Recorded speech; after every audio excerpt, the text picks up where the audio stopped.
Let's get back to those two most informed teams in the Premier League right now. Fun one coming up, Aston Villa and Arsenal. First thing on Saturday. Danny, your lead thought with this match? It's without question the game of the weekend. I think Aston Villa, they're in great form. We've already seen the midweek result that they got at Brighton, coming from 2-0 down, going and then winning the game. You look at Watkins now back in the goals.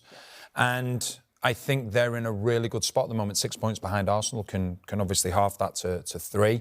And then I think you also have to talk about the injuries that Arsenal potentially have at the back as well. But it's going to be a really tough game for Arsenal. I think the form of Ollie Watkins is what stands out to me, because he mentioned it after the game midweek. He knows he wasn't scoring. It wasn't lost on him, and he's a proud striker.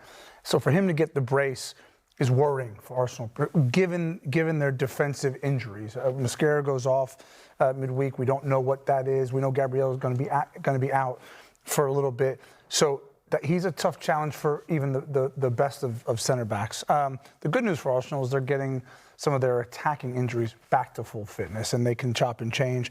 Mikel Merino scoring the goals, which is a big thing.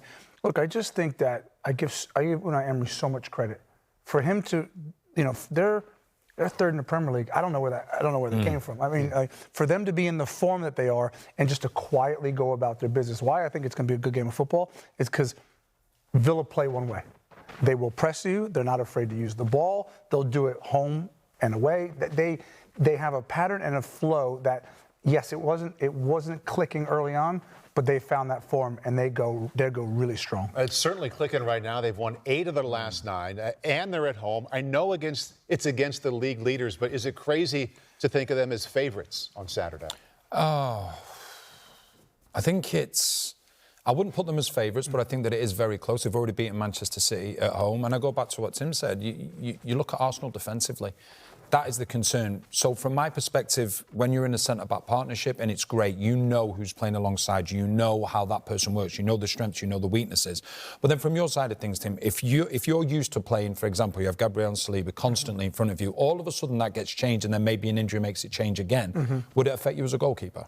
Well, it puts more pressure on you as a goalkeeper to get it right. They like to play out of the back. We know that with David Raya. So his communication, his ability to get these guys on the same page quickly, they have good pieces that they can play at the center back position. It's just not they're not in sync.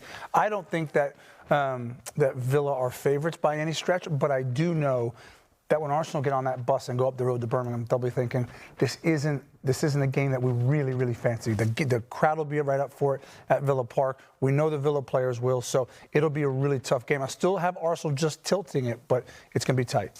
Hi there, I'm Rebecca Lowe, studio host of NBC's coverage of the Premier League. Don't forget to hit subscribe to watch more videos all season long, and for even more Premier League content, from original series to live matches, head over to Peacock.